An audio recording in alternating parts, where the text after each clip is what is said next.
¿Qué tal? ¿Cómo estáis? Bienvenidos a la pizarra de Domingo Soriano. Hoy vamos a seguir hablando de recursos naturales, los que se acaban, los que nunca se acabarán o incluso los que durarán más allá de nosotros mismos, ¿verdad, Domingo? ¿Qué tal, Richard? Muy bien, ¿y tú? Muy bien, pues sí, vamos a hablar un poco, es la continuación de aquella pizarra que hacíamos hace unas semanas sobre la apuesta más famosa de la historia de la economía, de Paul Ehrlich y Julian Simon, los recursos naturales, los precios y cómo muchas veces malinterpretamos las noticias y la concepción que tenemos sobre lo que es un recurso natural y sobre lo que significa ese recurso natural en realidad. Sí, me acordaba que yo en aquel día te contaba que yo pensaba que cuando yo fuera mayor ya los pozos de petróleo estarían secos. Sí, probablemente secos no, pero yo creo que van a estar, cuando tú seas mayor, que te queda mucho. ¿Qué me queda? Pues cuando tú seas mayor yo creo que van a estar muchos de ellos inoperativos, fíjate. Y esa sí, esta es una apuesta que tengo yo, que probablemente la mayoría de la gente ni los favorables ni los contrarios al petróleo, por así decirlo, pero yo creo que ese cambio tecnológico en el sector de la energía va a ser más rápido del que nos imaginamos. Pues le acabas de dar un disgusto a Carmena y a Inés Sabanés, que ya no van a tener nada que prohibir. No van a tener nada que prohibir, no nos van a poder poner otra tasa. Lo primero es contradecirme a mí mismo, ¿no? Bien. Porque aquí lo que tenemos es un gráfico en el que muestra la producción y sobre todo el consumo por región. Está sacado del anuario de BP, quizás es el documento con más estadísticas. A mí es el que más me gusta, sobre todo por la claridad que tiene. Bueno, y aquí vemos el de consumo, que es clarísimo, cómo ha evolucionado el consumo en millones de barriles al día por región desde comienzos de los 90 hasta la actualidad. Y vemos cómo a comienzos de los 90 estábamos por debajo de 70 millones de barriles día de consumo en todo el mundo y cómo en la actualidad estamos ya rozando los 100. De hecho, ya he visto alguna noticia que dice que en 2018 ya vamos a estar por encima de los 100 millones de barriles día de consumo de petróleo, sobre todo empujado por el crecimiento en Asia. Esta parte amarilla es Asia, pues se ha disparado. Y entonces, claro, mucha gente puede decir, bueno, pues esto es insostenible. 100 millones de barriles, es que son cifras que yo lo he tenido que mirar varias veces. Yo decía, ¿cómo vamos a consumir 100 millones de barriles? Oye, que son muchos barriles. Pues sí, es lo que consumimos cada día en el mundo, 100 millones de barriles de petróleo. Hombre, somos unos cuantos. Somos unos cuantos también, eso es verdad, y además cada vez hay más gente rica. Luego, me gustaría hablar un poco de eso, ¿no? De la demonización del petróleo, porque el petróleo en realidad nos ha traído muchísimos más beneficios que perjuicios. Esto hay que decir, o sea, la de productos derivados del petróleo, todo el beneficio que nos ha traído esa movilidad que tenemos. Es decir, hombre, los coches tienen sus problemas, la contaminación, pero oye, desde el transporte de mercancías de un lugar a otro del mundo hasta lo que nos ha capacitado para movernos nosotros, toda la riqueza que eso ha generado, todas las interacciones entre seres humanos. Es decir, cuidado. Sí, que sí, las tiendas del todo a 100, entras en un chino. Sí, sí. Es una gran alegría que te da. No, pero cuidado, si nos vamos a productos sanitarios, hay muchísimas aplicaciones de productos derivados de los combustibles fósiles que no podríamos vivir literalmente sin ellas. Y nos han traído muchísimas. Es decir, no es casualidad que la humanidad haya vivido los últimos 2 siglos, los 2 siglos de mayor crecimiento, expansión, crecimiento, prosperidad, alargamiento de la esperanza de vida. Cuidado, no demonicemos a los combustibles fósiles porque han sido una fuente de progreso espectacular. Pero bueno, lo cierto es que consumimos una cantidad enorme de petróleo. Entonces, la pregunta que nos surge, viendo ese primer gráfico, cómo se dispara el consumo es, a este ritmo, a esos 100 millones de barriles al día, ¿cuánto petróleo nos queda? Bien. Y la respuesta está aquí. Entonces, Traduce. ¿tú cuál crees que nos queda? Estos son ¿Este o este? Claro, son reservas de petróleo en los años 90, en los años 2000 y en 2017. ¿Cuál crees tú que es la dirección? La dirección, esta. No, la dirección es hacia aquí. Es decir, estos son los años 90, 97, 2007 y 2017. Y claro, tú te preguntarás, esto lo hablábamos el otro día, ¿cómo puede ser que si consumimos 100 millones de barriles al día, 100 millones de barriles al día, las reservas probadas de petróleo hayan pasado de 1,1 billones de barriles a 1,7 billones de barriles? Si consumimos, y sin embargo las reservas han crecido casi un 50%, esto probablemente... ¿Pero qué clase de reservas son estas? ¿Qué clase de reservas son estas? ¡Qué pozos! Sí, es que la pozos clave... sin fondo. Sí, pero es lo mismo que hablábamos el otro día. Y esta es un poco la idea principal de lo que queremos transmitir hoy, está en este gráfico. Las reservas las definimos nosotros, los seres humanos.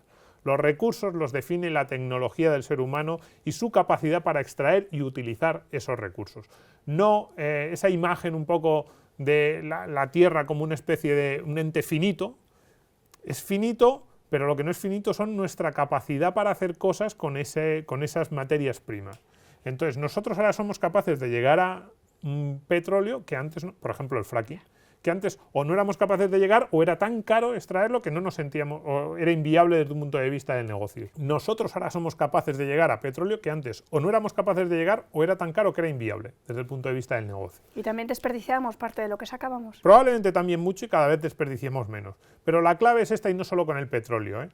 Los recursos naturales los define el ser humano con su tecnología, con su imaginación. Y el recurso natural infinito realmente es la imaginación del ser humano. Lo único que pasa es que nosotros tenemos una imaginación que sí que es muy grande, lo que tenemos es un recurso más limitado que es nuestro tiempo y el número de personas que hay en el planeta.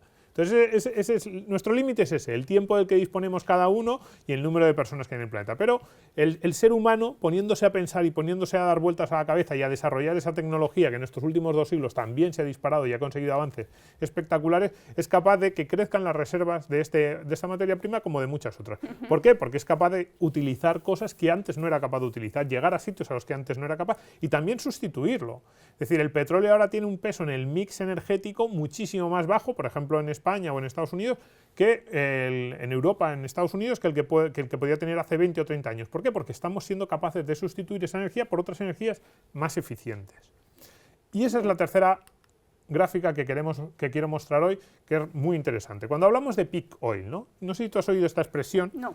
Pues peak oil surgió a mediados del siglo XX y era una expresión que lo que venía a decir es cuándo llegará el momento en el que no tendremos más petróleo. O más que no tendremos más petróleo, cuando hayamos llegado al límite, al máximo que podemos sacar. Y entonces empezamos tocar techo, que se dice aquí, ¿no? Sí, y entonces empezamos a poner fechas. Y entonces se decía, no, en los años 70 se decía, no, a comienzos de los años 80 ya la producción mundial de petróleo tocará un pico, tocará un máximo y a partir de ahí empezará a descender. Luego en los 80 no se cumplió y dijeron, no, pero es que nos hemos equivocado, pero en los 90 sí, ya en los 90 va a llegar el máximo de petróleo que podemos sacar de la Tierra. No se cumplió y entonces lo fueron retrasando. Esto lo van retrasando cada 4 o 5 años, hay un experto. Se revisa. Sí, cada 4 o 5 años hay un supuesto experto que dice, no, el peak oil va a llegar dentro de 10 años. Y a los 10 años llega y le dicen, oye, que un poco como la apuesta de Paul Ehrlich y Julian Simon que veíamos, y le dicen, oye, que te has equivocado en todo. Dice, bueno, no, pero a este señor le falta la marmota, ¿no? Sí, voy a hacer otro estudio. Voy a hacer otro la estudio. marmota y lo diga. Dice, no, pero ya el estudio de ahora sí que ya realmente ya tengo los datos sobreprobados y dentro de 10 años se va a acabar el petróleo. Sin embargo, el verdadero peak oil es este, ¿no? Digo, consumo de petróleo en Estados Unidos y en Europa. Los datos están sacados igual, del boletín de BP. Pues de 2007 a 2017 ha bajado, tanto en Estados Unidos como en Europa. Cuidado, la población ha subido, poco, pero ha subido en los dos, y a pesar de la crisis, también ha subido el PIB de los dos, tanto de Estados Unidos como de Europa. Pues bien, con más crecimiento económico y con más población, gastamos bastante menos, ¿no? Un 5% en Estados Unidos, más de un 10% en Europa respecto a hace una década. Incluso aunque ha subido algo en los últimos 2 años, yo creo que en Europa no nos vamos ni a acercar a ese máximo que podíamos tener 2007-2008. Entonces, ¿por qué es interesante? Porque el verdadero peak oil no va a ser el de la producción, sino el de la demanda. Lo que va a ocurrir es que cada vez más vamos a ir utilizando formas de energía más eficientes. Las energías limpias, la energía solar o la energía eólica, una de las cosas buenas que tienen es que todo lo que tú haces con esa energía lo aprovechas. No hay residuos que tratar, no hay contaminación y no hay otros problemas que sí que tienen las energías fósiles. Entonces, si nos dejan, vamos a hacer cada vez más esto. Vamos a ir bajando la demanda de petróleo. Entonces, por eso el título de este programa, cuando yo digo, ¿por qué se acabó la edad de piedra? La edad de piedra no se acabó porque se terminaran las piedras, porque dejara de haber producción de piedras, y piedras hay muchas. La edad de piedra se acabó porque encontraron tecnologías más eficientes que la piedra y entonces simplemente dejaron de utilizar la piedra. Igual que el resto de, por ejemplo, el carbón, yo lo digo muchas veces. Tú imagínate que a mediados del siglo XIX en Gran Bretaña alguien hubiera dicho, bueno, ¿cuánto carbón utilizamos aquí en Inglaterra para esta población? Y alguien hubiera dicho, imagínate que la población de Inglaterra se dobla. Imagínate que el PIB de Inglaterra, el Producto Interior Bruto, se dispara 6 veces a lo que era en 1850. Imagínate que el consumo de energía sube 4 veces. Pues claro, cualquiera hubiera dicho, pues entonces Inglaterra, Gran Bretaña sería ahora mismo una nube entera de carbón. Claro. Porque para sostener ese crecimiento de población, ese crecimiento del PIB, no. ¿qué es lo que ocurre? Que fueron descubriendo nuevas formas de energía y, sobre todo, mucho más importante, fueron capaces de utilizar la energía de forma mucho más eficiente. Ahora mismo, en los países ricos, somos capaces de, con mucho menos gasto de energía, conseguir mucho más crecimiento o mucha más riqueza. Entonces, somos capaces de generar mucha más renta utilizando menos energía. Y ese es el camino que tenemos que seguir todos. Ir incrementando nuestra eficiencia, ser capaces de hacer más con menos. Y lo estamos consiguiendo. A pesar de las noticias que aparecen día a día, lo estamos consiguiendo. Entonces, un poco acabemos con las piedras, ¿no? Ese mensaje. Sí. Mucha gente que dice, yo quiero acabar con los combustibles fósiles. Entonces, yo vuelvo a lo que decía antes, no demonicemos, han traído muchísimas más cosas que buenas, pero si decimos, venga, vamos a tratar de reducir nuestra dependencia de estas formas de energía o vamos a tratar de avanzar hacia formas de energía más limpia. Dos mensajes. Primero, ya lo estamos consiguiendo, eso ya es una realidad. Segundo, si lo queremos conseguir realmente, lo tenemos que hacer así. Tecnología e incentivos.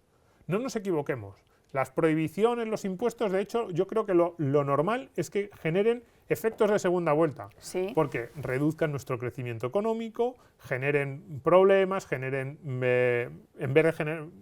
malestar entre la población y acaben volviéndose en nuestra contra.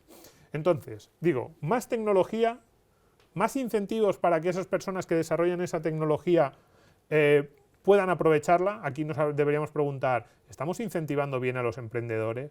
A las personas que generan esas nuevas empresas, esas nuevas ideas, luego son capaces de captar todo el crecimiento, todas esas cosas buenas que generan para el conjunto de la humanidad. ¿Lo estamos haciendo bien?